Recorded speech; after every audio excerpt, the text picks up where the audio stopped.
Hello and welcome to the channel eShikcharthi. As discussed in the last video, this video is for paper 1 most important topics. Before start before starting the video, I should tell you that I always get good marks in paper 1. Recently 2025 जून का exam जो था उसमें भी I got 40 out of 50 questions correct and 80 marks out of 100. That is a very good score. So paper 1 is always easier and stronger for me. So I should tell you the most important topics which you should do at in these last 15 days. हमने जो last video बनाई थी 15 days strategy की, उसमें भी ये discuss किया था कि कैसे हमें अभी मोस्ट इंपॉर्टेंट टॉपिक्स पर ध्यान देना है और उनको कवर करना है. So for paper 1 this is the video, you can watch it.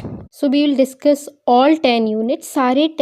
पूरी 10 यूनिट्स के हम सभी जो मोस्ट इंपॉर्टेंट टॉपिक्स हैं उनको डिस्कस करेंगे सीरियल वाइज, पूरा सीक्वेंस वाइज. लाइक सबसे पहले टीचिंग एप्टीट्यूड देखेंगे, फिर रिसर्च एप्टीट्यूड, और ऐसे करके हम पूरी की पूरी 10 यूनिट्स कवर करेंगे. और वहाँ पे मैं आपको एक यूनिट के सभी इंपॉर्टेंट टॉपिक्स की लिस्ट बताऊँगी जो कि रीसेंट ट्रेंड के बेस पर है. अभी जिस तरीके का ट्रेंड चल रहा है एग्ज़ाम का उसके अकॉर्डिंग है. सो फर्स्ट यूनिट हमारी है टीचिंग एप्टीट्यूड. टीचिंग एप्टीट्यूड में अगर हम देखें तो सबसे पहले तो बेसिक्स आपके क्लियर होने चाहिए सभी टॉपिक्स के, like teaching aptitude, research aptitude. और बेसिक क्वेश्चंस गलत नहीं होने चाहिए, और वो नहीं भी होते हैं. अगर आप एवरेज अंडरस्टैंडिंग के बेस पर भी उनको सही टिक कर सकते हैं. तो टॉपिक्स की बात करें अगर इम्पोर्टेंट टॉपिक्स की, तो टीचिंग एप्टीट्यूड में जो है इवेल्युएशन मेथड्स कई बार पूछे जाते हैं, लाइक फॉर्मेटिव इवेल्युएशन, समेटिव इवेल्युएशंस, है ना. एंड सेकेंड टॉपिक जो है वो online teaching methods, tools, software, इनकी कई सारे क्वेश्चंस पूछे जाते हैं जो कि आईसीटी को भी ओवरलैप करते हैं. हमारी जो एक यूनिट है 8th यूनिट आईसीटी, उससे और टीचिंग एप्टीट्यूड से वो ओवरलैपिंग हो जाता है, बिकॉज आईसीटी के एप्लीकेशन बेस्ड जो मेथड्स, टूल्स, सॉफ्टवेयर होते हैं, लाइक माइंड मास्टर, फोटोशॉप, ये सब जो है वो पूछे जाते हैं टूल्स में और सॉफ्टवेयर्स में. और मेथड्स की बात करें तो ऑनलाइन टीचिंग मेथड अभी रेलिवेंट भी है, तो उस रेलिवेंट एंड सिग्निफिकेंस के बेस पर अभी काफ़ी क्वेश्चंस पूछे जाते हैं ऑनलाइन टीचिंग के. इसमें एक मोस्ट इम्पोर्टेंट टॉपिक है स्वयं. स्वयं से हर बार क्वेश्चन पूछे जाते हैं. स्वयं प्रभा एंड मूक, ये इन सब से कोई ना कोई क्वेश्चन हर पेपर में ऑलमोस्ट होता ही है. So we should not make this question wrong at all.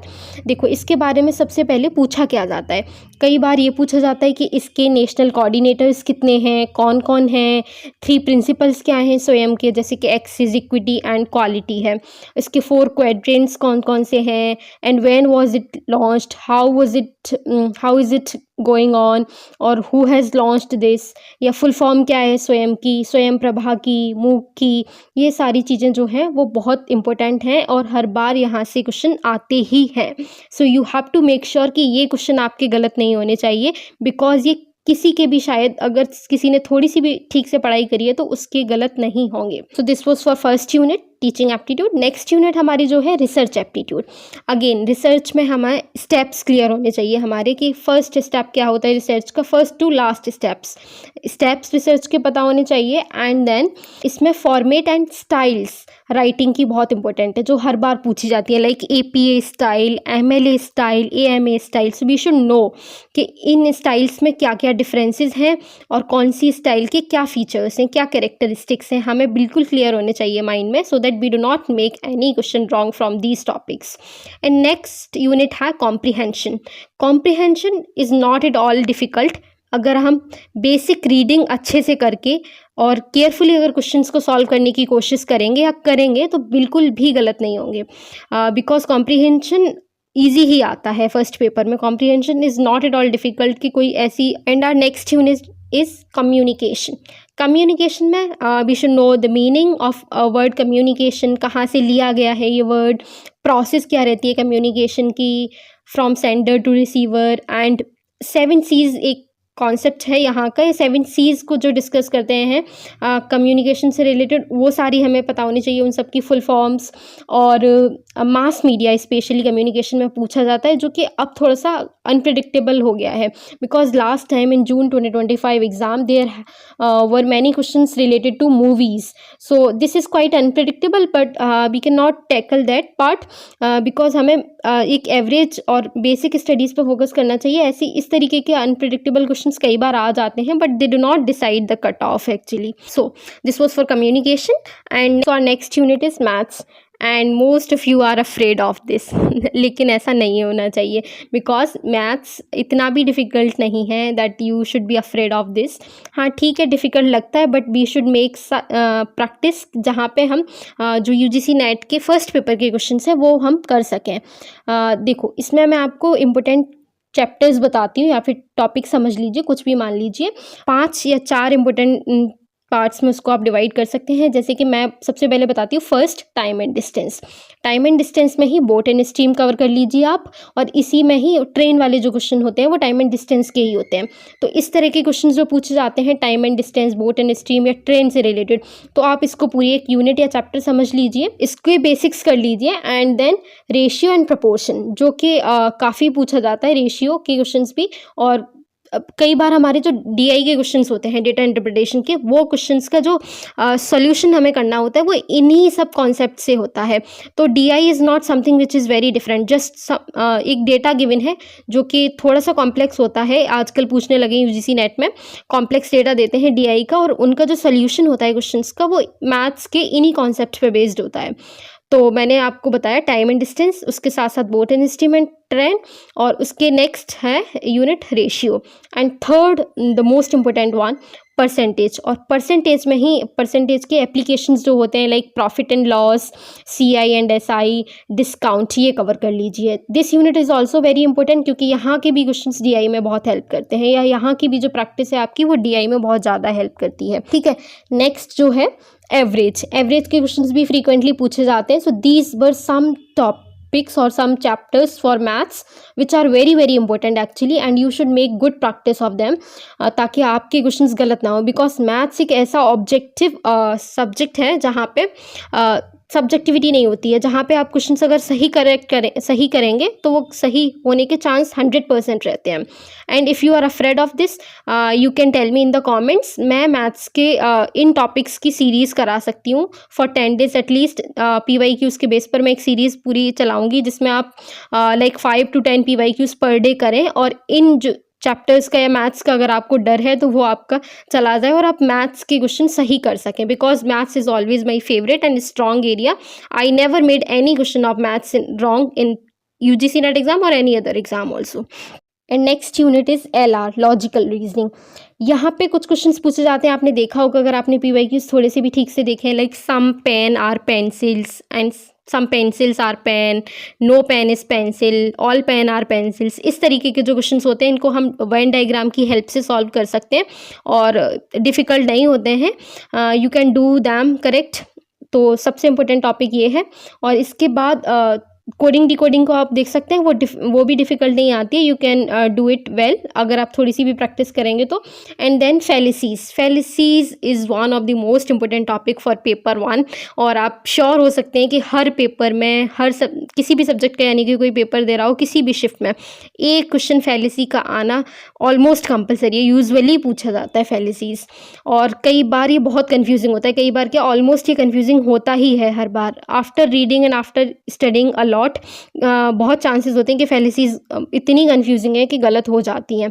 So fallacies का बहुत ज़्यादा ध्यान रखना है। तो जो नेक्स्ट इंपॉर्टेंट टॉपिक है वो है इंडियन लॉजिक। यहाँ से भी क्वेश्चंस यूजुअली पूछे जाते हैं, एक क्वेश्चन हर पेपर में ऑलमोस्ट होता है। So these were important topics for logical reasoning. Now we will talk about data interpretation और DI। मैंने आपको मैथ्स के इंपॉर्टेंट टॉपिक्स बताते टाइम बता दिया था कि DI यहीं का एप्लीकेशन है।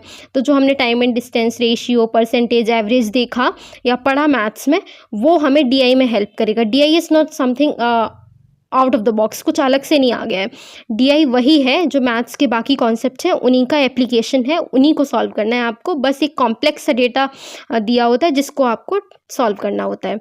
सो DI, एंड DI के 5 क्वेश्चन होते हैं। अगर आप ठीक से प्रैक्टिस कर लेंगे PYQ से तो देयर इज़ नो चांस कि आपका DI का कोई भी क्वेश्चन गलत हो। बस क्या है कि डरना नहीं है DI का, अगर कोई कॉम्प्लेक्स या कोई डिफिकल्ट सा डेटा या बड़ा सा कोई डेटा या नंबर्स देख के डरना नहीं है। You have to just solve them patiently. And so next topic is next unit is ICT। ICT में बेसिक्स हमें कंप्यूटर के ध्यान में रखने हैं और फुल फॉर्म्स याद करनी है, which we can do from the sources I have told you in the complete resource list for paper 1। जो वीडियो बनाई है उससे आप रिसोर्सेज देख सकते हैं कि कहाँ से हम ये सारी यूनिट्स इनफैक्ट वहाँ से कवर कर सकते हैं। और वहाँ पे ICT के जो फुल फॉर्म्स वगैरह पूछी जाती हैं एग्जाम में, they are discussed very well. And next जो है टॉपिक हमारा, नेक्स्ट यूनिट है वो है पीपल डेवलपमेंट एंड एनवायरनमेंट। इसमें इंपॉर्टेंट टॉपिक्स की बात करें तो सबसे पहले MDGs, SDGs, ये हमारे फिंगर्स पे होने चाहिए, बिल्कुल एकदम याद होने चाहिए 17 SDGs की कौन सा किसके लिए है। और उसके बाद नेक्स्ट पॉल्यूशन एंड पॉल्यूटेंट्स, ये बहुत इंपॉर्टेंट है। जो हमारे एनवायरमेंटल कंसर्न है प्रेजेंट में या कंटेम्प्रेरी टाइम में, वो बहुत इंपॉर्टेंट बन जाते हैं। जैसे pollution and pollutants are important, and उसमें अगर हम GHGs देखेंगे यानी ग्रीन हाउस गैसेज, तो वो। And next we will talk about acts, conventions, protocols जो भी एनवायरनमेंट से रिलेटेड हैं। लाइक एक्ट्स की बात करें तो wild life protection act, water act, air act, इनकी ईयर हमें पता होनी चाहिए। कई बार क्रोनोलॉजी पूछ लेते हैं, कई बार उनका बस सिंपल मैचिंग पूछ लेते हैं। कन्वेंशंस की बात करें तो जैसे Ramsar convention, Vienna convention, protocol में Montreal protocol, all of these things become very important and they are concerning as per our contemporary era. So this is relevant and significant and that is why they are asked. The last unit is higher education system. Higher education system में अगर हम बात करें तो सबसे पहले हम इसको एक टाइमलाइन की तरह हमें इस टॉपिक को पढ़ना चाहिए कि एंशियंट में हायर एजुकेशन सिस्टम कैसा था, यूनिवर्सिटीज़ एंड मिडाइवल में। तो जो यूनिवर्सिटीज़ हैं उनका इस्टेब्लिश किसने करी थी, कब हुई थी और किस रूलर के टाइम पे हुई थी, या कौन सी यूनिवर्सिटी अभी यूनेस्को वर्ल्ड हेरिटेज साइट में है, जैसे कि नालंदा, विक्रमशिला, ये सारी यूनिवर्सिटीज़ के बारे में हमें थोड़ा थोड़ा पता होना चाहिए। मेजर जो यूनिवर्सिटीज़ हैं इंडिया की, जो कि एंशियंट एंड मिडाइवल से लेके अभी तक हैं, जो कि एंशियंट और मिडाइवल एरा की इम्पोर्टेंट यूनिवर्सिटीज़ हैं। नेक्स्ट अगर इसी टाइमलाइन में अगर हम आगे बढ़ेंगे तो मॉडर्न में देखेंगे कि मॉडर्न इंडियन हिस्ट्री के टाइम पे इंडिपेंडेंस वाला जो एरा था हमारा, उसमें फ्री कैसे एजुकेशनल डेवलपमेंट हुआ।